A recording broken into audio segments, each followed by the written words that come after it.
encore une fois, Sonko, je pense que doit revoir son discours. Et Sonko doit savoir qu'il n'est plus dans l'opposition, mais qu'il est aujourd'hui au cœur du pouvoir. Et quand on est au cœur du pouvoir, il y a ce qu'on appelle la diplomatie qu'il faudrait sauvegarder, la diplomatie intérieure et la diplomatie extérieure.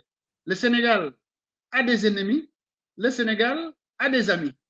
Et que nous devons protéger le Sénégal et les Sénégalais sans pour autant, en fait, montrer en quelque sorte notre détermination ou notre vision des choses. Parce que le monde aujourd'hui est divisé en deux blocs.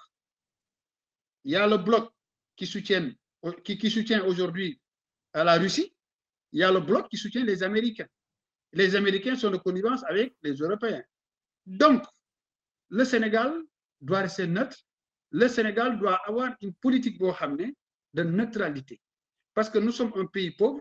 Nous sommes un pays qui dépend effectivement de l'aide internationale et de la mendicité internationale.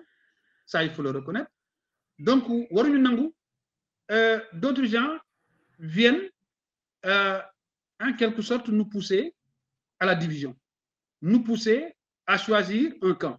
Loolu daal la mën a wax en attendant di dugg en attendant bàyyi kenn ku nekk joxe xalaatam man gis naa ne daal Sonko doit revoir son entourage, Sonko doit revoir son discours, parce qu'il ne faut pas attendre qu'il y ait le feu pour appeler vraiment à éteindre le feu.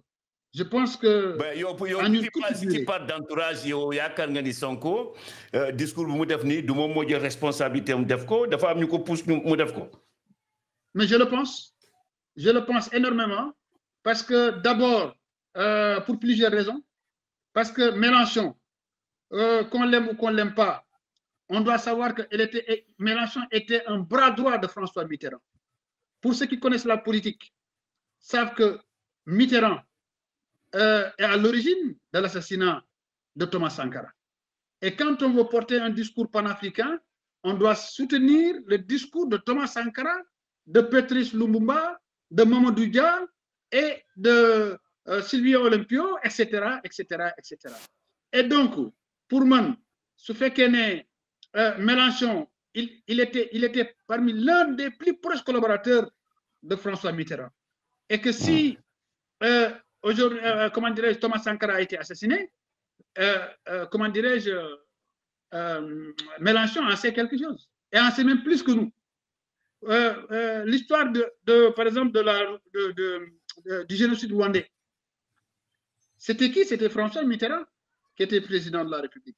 Et François Mitterrand, un de ses bras droits, c'était Mélenchon. Donc, Mélenchon était au cœur du Parti socialiste français. Et donc, aujourd'hui, le génocide au Rwanda,